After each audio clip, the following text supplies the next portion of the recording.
Good evening, visitors. Welcome to the Australian War Memorial's last post ceremony. My name is Nathan Boyd, and joining us today from the Royal Australian Air Force is Wing Commander Michael Garside. We are honoured to welcome Mr. Tia Ung Di, Deputy Secretary of Policy, Ministry of Defence, Singapore, who is accompanied by Mr. Peter Tesh, Deputy Secretary of the Strategic Policy and Industry Group, and the accompanying delegation. We welcome the veterans who have served, those that are still serving, and the families that love and support them.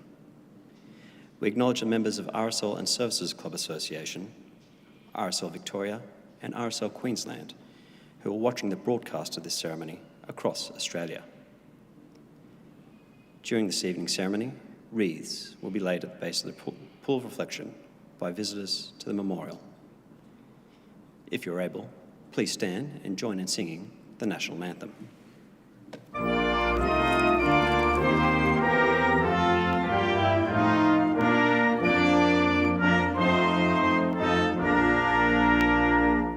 Australians, oh, let us rejoice, for we are one and free, with golden soil and wealth for toil. Our home is good by sea.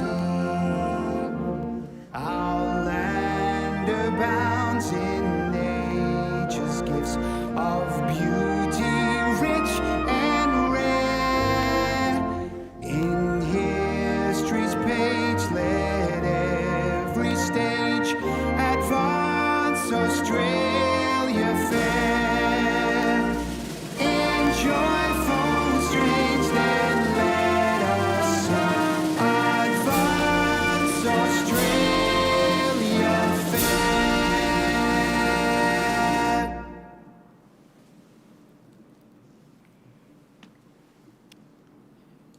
The Australian War Memorial was a vision of Charles Bean, Australia's First World War official historian. Bean landed with the Australian troops on Gallipoli and stayed with them at the front through to the end of the war. The idea of this National Memorial Museum came to him at Pozières, France, in the depths of the bloody fighting of 1916. Bean's idea was that this would be a place where family and friends could mourn loved ones buried in faraway places. It would also be a place that could help all Australians understand what these men and women had endured and what they had done for us.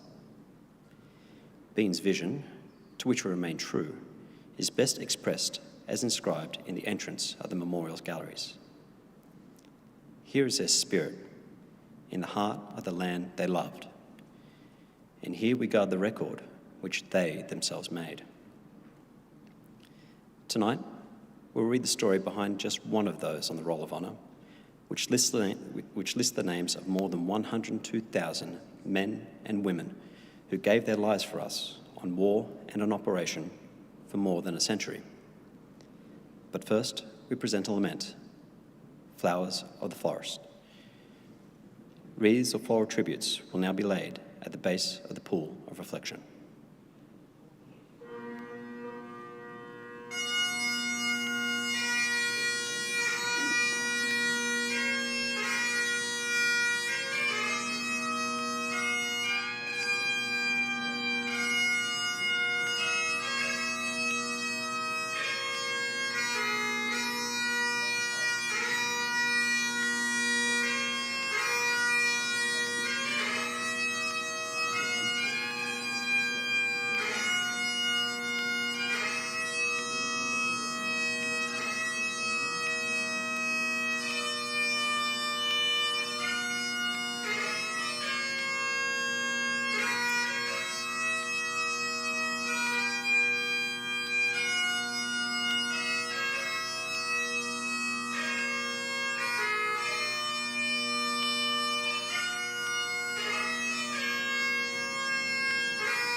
Today we remember and pay tribute to Flight Sergeant Vernon John Scheldt. Vern Scheldt was born on the 10th of May 1922 in Brisbane to John and Eleanor Scheldt. He lived with his sister Judith and his brother Ronald on the family's banana and bean farm at Camp Mountain and attended school locally before the family moved to Canyon when he was 8 years old. He then attended Cannigan State School and the Commercial State High School in Brisbane, passing his examinations in English, arithmetic and geography. After leaving school, Vernon worked on the family farm, which ran dairy cattle and grew fruit and vegetables. He was a hard worker and served as foreman for his father. He also completed a market gardening course via correspondence. In May 1940, Scheldt applied to be accepted as part of the Royal Australian Air Force, and in December 1941, he joined the RAF Reserve. He formally enlisted in the RAAF on the 27th of December 1941, then trained at Maryborough, Kingaroy and Evans Head and qualified as a wireless operator and navigator. In May 1943, he embarked from Sydney and arrived in England in July.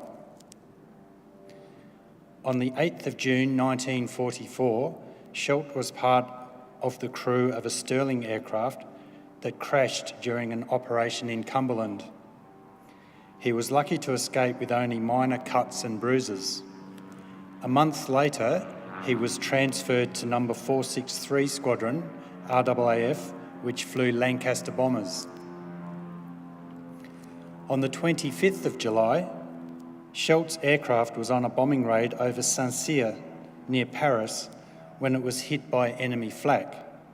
A fire started in the starboard engine and inside the aircraft's bomb bay, and the crew were ordered to bail out. Scheldt helped the badly wounded Sergeant Davidson evacuate the aircraft, intending to follow.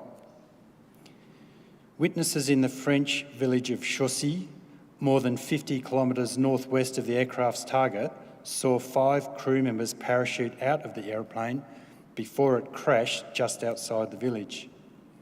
3 of the men were taken prisoner by Germans, while the two wounded were sent to hospital in Paris. Flying Officer Donald Charles Gundry and Flight Sergeant Vernon Scheldt were not among them, and after investigation were presumed to have been killed in the crash. Flight Sergeant Vernon Scheldt was 22 years old. Their remains were removed from the wreckage and Scheldt was buried together with Gundry at the Omerville Cemetery under the inscription, "His duty fearlessly and nobly done, ever remembered." Scheldt's Australian crewmates, Flight Sergeants Edward Burke, Edward Fallon, John Sincock and Sergeant Davidson continued to place in memoriam notices in the newspapers for years after Scheldt's death. Flight Sergeant Vernon John Scheldt's name is listed on the Roll of Honour on my left, among almost 40,000 Australians who died while serving in the Second World War. A photograph of Flight Sergeant Scheldt alongside 4 of his crewmates is displayed today beside the pool of reflection. Scheldt is seen on the far right in this image. This is but one of the many stories of service and sacrifice told here at the Australian War Memorial.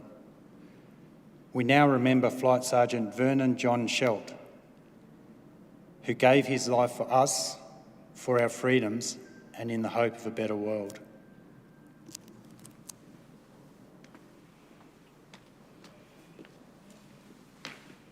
Please stand for the reading of the ode and the sounding of the last post.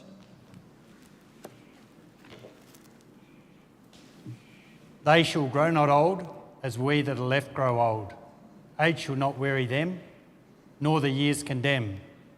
At the going down of the sun and in the morning, We will remember them. We will remember them.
Lest we forget. Lest we forget.